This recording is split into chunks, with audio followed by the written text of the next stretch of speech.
What's good? Welcome to another episode of Sensible Reactions. Baby, we're back again. Yes, we still going on the psychology crash course. Today is going to be the power of knowledge. Last one was the power of motivation. And baby, the one before that was language. So tap in, get right, get your mind together. And if you didn't see any of them before this video, baby, please go to the Sensible Reactions playlist on the channel. And it'll get you right. Real quick. Listen, y'all, we almost halfway through. Okay? We almost halfway through. So keep rocking out with me. We got this.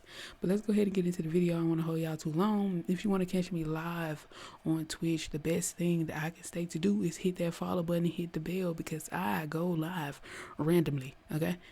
I try to keep some level of timing for myself in terms of what I know my life look like, but it's not a guarantee, and it might get real random sometimes. So that's why I'm saying just tap in.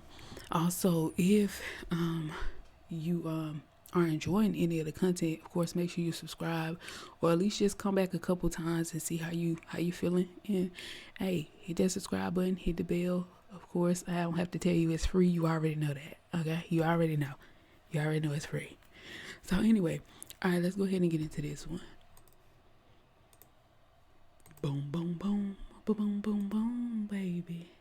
Oh, and shout out to everybody that's been watching my other videos as well. I have some shorts that I post, and also my long form content. I appreciate everybody that support on YouTube. If you want to find my Twitch, then it is going to be the same thing as it is here on YouTube. Just add another E at the end, baby. Link also in the description. Might not be clickable on mobile, so if you're on desktop, of course, you can just copy paste. If not, just go to the Twitch app, baby, and type it in. We good. You'll see I left my anglerfish behind. Even though you can't see me, you know that I'm here talking to you. And I can probably persuade you that this container of water and this container of water have the same amount of water, which they do, even though they don't look like they do. And you'll see I left my anglerfish behind me. If someone were to move it without my knowing, you'd rightly expect me to look for it first where I originally left it. You can figure out all these things because you are far down the path of cognitive development. Your parents will be proud. But there was a time in your life, well, in all our lives, when simple concepts like these were totally baffling. Of course, lots of things influence how your mind and its relationship with the world grows over time. Both our genetics and our environment begin to affect our development long before we're even born, and they continue to influence our learning until the day we die. And even though we're born with nearly the same number of brain cells we'll ever have, our complete set of brain hardware takes years to solidify as our neural networks grow more complex. The study of our physical changes, cognitive, social, and emotional changes throughout our whole lives, from prenatal to preteen to post-retirement, is called developmental psychology. It's how we grow into who we are. And it begins with the growth of knowledge itself, the process by which you matured into the anglerfish tracking, water beaker estimating, peekaboo master that you are today.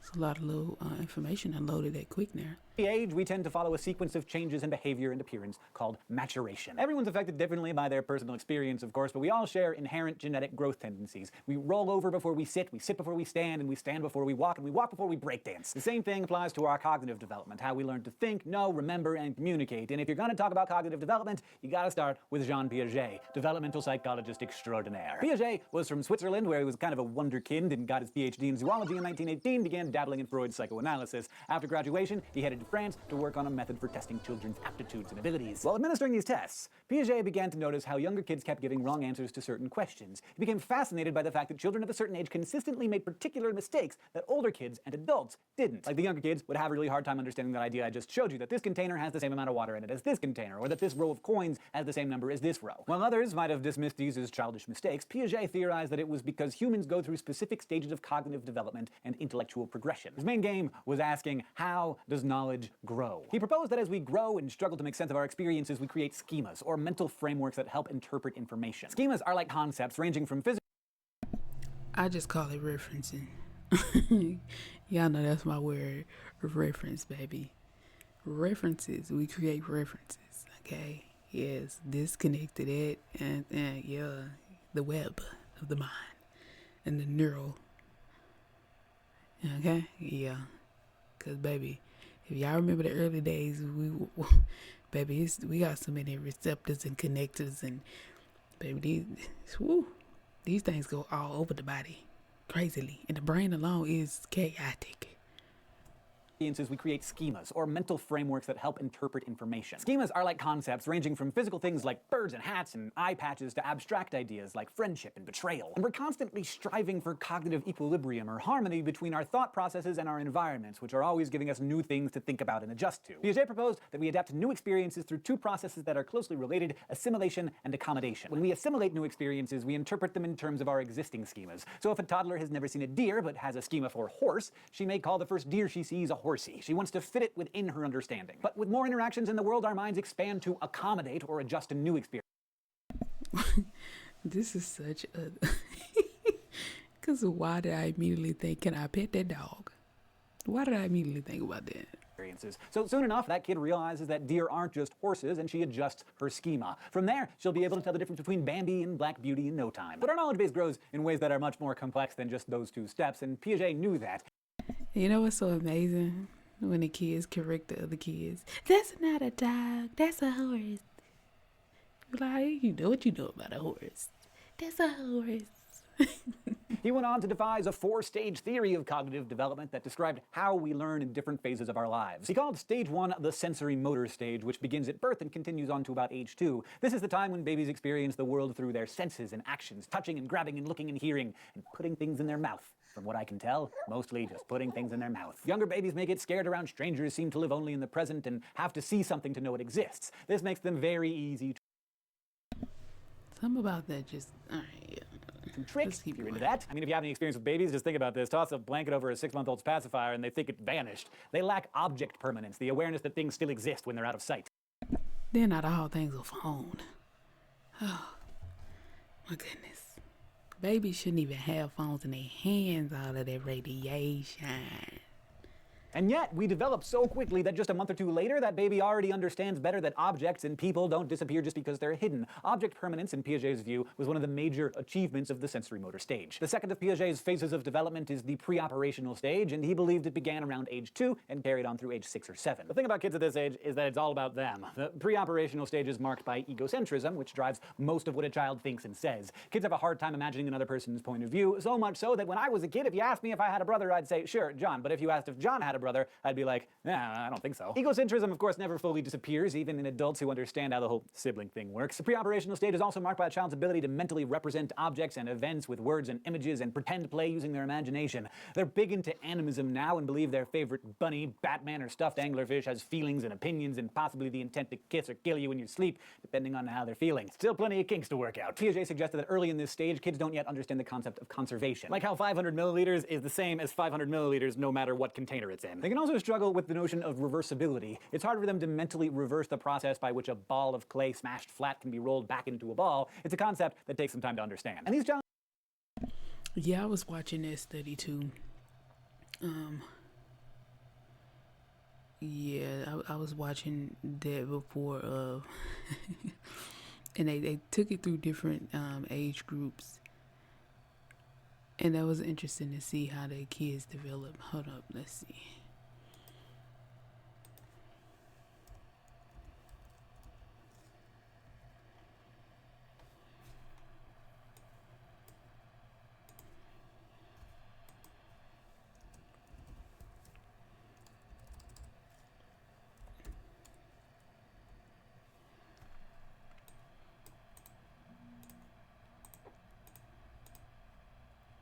Making my way, yeah, yeah, yeah, baby, okay. Come on now.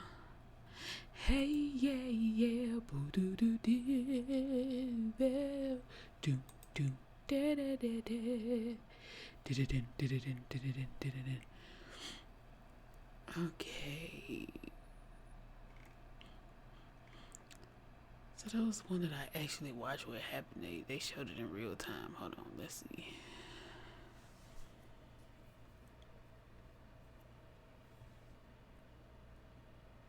Nah. It's a case study. Yeah, let's do it.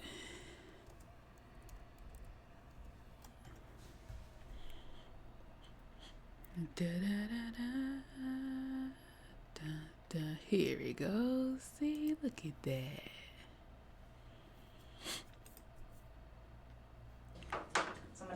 2 rows of quarters.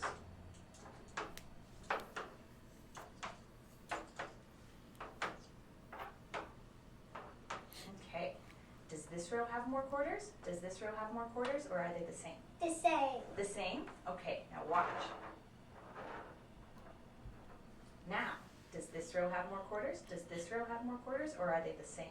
That one has more quarters. That one has more quarters? Yeah. Why does that one have more quarters? Because it's stretched out. Because it's stretched out? Okay, so how many are in this row? 1, 2, 3, 4, 5. Okay, how many are in this row? 1, 2, 3, 4, 5. So, are there more in this row, or are they the same? The same. The same? Yeah. Okay. Okay, so we But see, that's good. He had the correlation. He had that. Hey, he put it together. So okay, all right. So boom, boom, boom. You okay? I see what you said, ma'am. have 2 sticks. I love the kids also. That's like so like dramatic with the I got it. Is this stick longer? Is this stick longer, or are they the same? The same. The same? What about now? Is this stick longer? Is this stick longer, or are they the same? That stick is longer. This stick is longer? Yeah. Can you tell me why? Because you moved it over. So now it's longer. Yeah. Okay, tell me. I'm going to pour blue water into each of these cups.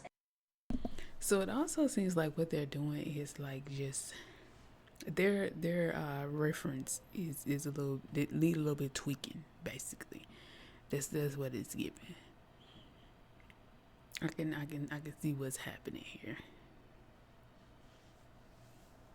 And you're going to have to tell me when they have the same amount, okay?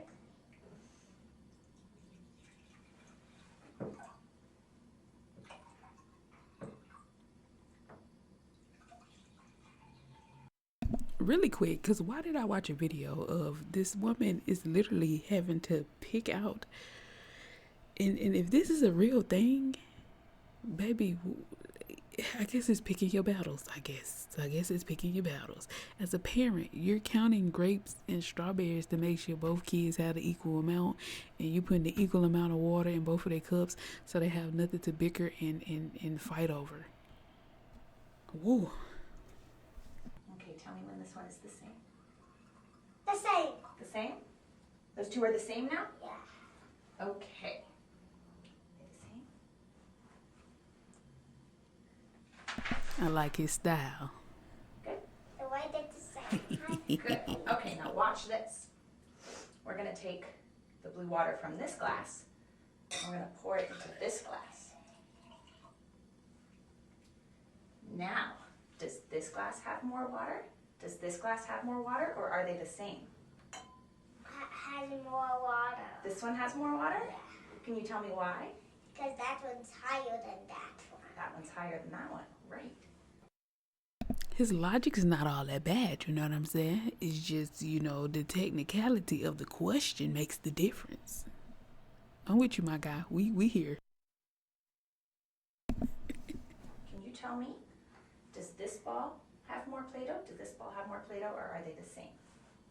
That one had more Play-Doh. That one has more? Yeah. Let's try and make them. My God, I think, see, that's what happens with kids sometimes. That right there. It's like they are looking, that's what I was going to say earlier. They are looking to, because you're asking a question, they feel like the answer has to be something other than the obvious. And we still do this as humans, even as adults, to this day. And we're not paying attention to what's actually being asked. Of course, with us, our development should be a little bit different. We should have at least developed more in most cases, even though that's not always the case, of course. But we still go through this to this day. I know y'all have people in your life where you ask them something, and their response, you can tell, is in a way trying to answer something that's not exactly what you're actually asking them. You know what I mean. especially in a relationship. I know you I know you have experienced that with teenagers, your kids. Yeah, you're not answering the question though. You're not answering what I asked you. You feel me? And if you need clarification for understanding, then ask me so we can get there. You know what I mean? The same. Make them into two of the same size.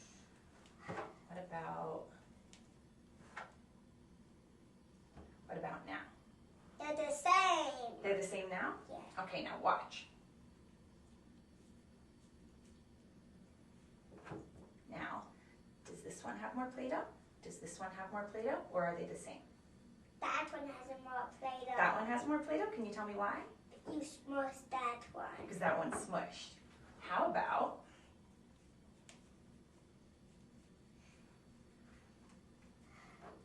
now? Does this one have more Play-Doh? Does this one have more Play-Doh, or are they the same? The same. Now they're the same. Why are they the same? You roll that one back up. Okay, great.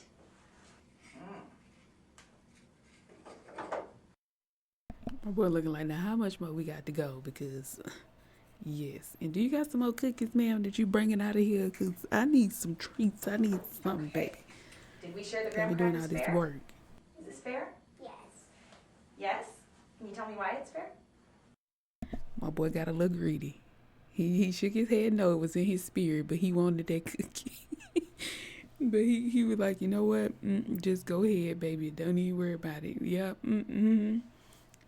Yeah, I really feel like you played me a little bit, but I'm gonna let it gonna be okay. You grown. You're a big kid, so you know you get to have more. You have more than I do. I have one. You have two and I have one. Is that fair? No. No. How about now? Now that's fair. Now that's fair. Why is that fair? You have two and I have two. Yeah. So I'm gonna make. Oh boy, when they get past that stage, when they get older, and they get past this stage of thinking that is the case, yeah, it's a whole argument. And it gets real deep into understanding that let you know that they understand that you playing them. Is that fair? You have two and I have two. Yeah. Yeah, man. These kids are amazing, I tell you.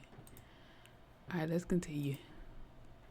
Challenges both have to do with centration, a child's tendency to fixate on just one aspect of a problem or object, like the shape of the container or the clay. But during the second half of stage 2, things begin to blossom. Kids start forming their theory of mind, or ability to understand other people's feelings, thoughts, and perceptions, as well as their own, and also how to predict behavior. Like, remember when my anglerfish got moved when I wasn't looking? A child at this stage will begin to realize that while she knows that the fish is in a new place, I don't know it was moved. So when I start to look for it, she'll expect me to look where it originally was and not where it was moved to. These new people skills have all kinds of awesome applications, from trying to convince your parents to give me that extra cookie, it's so desperately need, to showing empathy, which is better, and offering comfort to others when they seem sad. Piaget called the third stage of development, beginning around age 6 or 7 and lasting until 11 or 12, the concrete operational stage. Kids are starting to think logically about concrete events that they've actually experienced. And unlike children in the earlier phase getting hung up on issues of centration, kids in this stage experience decentration and become able to see beyond just one aspect of an object or problem. So now, problems with reversibility and conservation just cease to be problems. And the last of Piaget's 4 stages is the formal operational stage, which starts about 12 and carries us through the rest of our lives. By now, our reasoning is expanding to include more abstract thinking, problem solving, and hypothetical questions. Now, Piaget's 4-stage model has been criticized for oversimplifying things and for being too rigid in how it classifies certain abilities by age. Today, for example, researchers have detected these phases at earlier ages than Piaget ever did, sometimes way earlier. Like, some types of object permanence have been observed in 3-month-olds. Psychologists also see development as more of a continuous process rather than a series of stepping stones. But even Piaget understood that his stages weren't as fixed as he made them sound. And he wasn't the only guy on the block talking about development. For instance, his contemporary Belarusian psychologist Lev Vygotsky had some ideas of his own. While Piaget focused on how a kid's mind grows by interacting with the physical environment, Vygotsky emphasized how early development occurs through parental instruction and interaction with social environments. He believed less in set stages and more in the idea that caregiver adults provide a sort of scaffolding that helps children climb to higher levels of thinking and learning. Vygotsky put a lot of emphasis on language as a way of assigning meaning to things, and he also suggested that the ways kids needs develop might actually vary across cultures. In the end, there's room for lots of different theories here, but perhaps Piaget's greatest achievement was developing theoretical depth in the concept that kids actually think very differently than adults. This fact has helped a lot of parents and teachers, and his work spurred a new era of research in the field. While Piaget wasn't the only developmentalist or even the first, he's definitely one of the most influential and remains relevant to this day. As the brain and mind develop in children, so too do their social, emotional, and moral behavior. How a child is raised and cared for can have a profound impact on their personality later in life, which is something we'll look at next week. This week, though, you learned how we use schemas as Yeah, as I was telling y'all, man, it put me in a space to feel like my instincts was not always something I can definitely respond or react act on. So the environment, I feel like, definitely makes a difference, baby. But anyway, all right, it's been a good one. I would like to kind of do that more often. I enjoyed like the other video with the passing the ball around, if y'all remember that episode, and just following the ball, make sure you see who had it. So going through little videos throughout this process while we are learning, and just kind of have as a reference, man, and also look into what it is that he is speaking about, because baby, sometimes you seeing all of these different things, but just need to see it in real time type of situation. So anyway, hopefully you all enjoyed here on Twitch, and also for you good people here on YouTube, this is our last video for the week, and I will be catching y'all next week with, of course, our next 3 set of videos. Like I said, we are almost halfway there. If I'm not mistaken, it's 41 or 42 in total. So we're almost done with school, baby. And because I took a little summer break. So we almost done with school. And we'll be on, man, to new things with sensible reactions, and reacting to a few other things as well. So let's keep this going. And I appreciate the people who showing love, man. My channel is getting some more traction, and I'm grateful. And yeah, I'm just thankful. So y'all have a good one. If you want to catch me live again, make sure you go ahead and hit me up on Twitch, baby. Hit that follow button.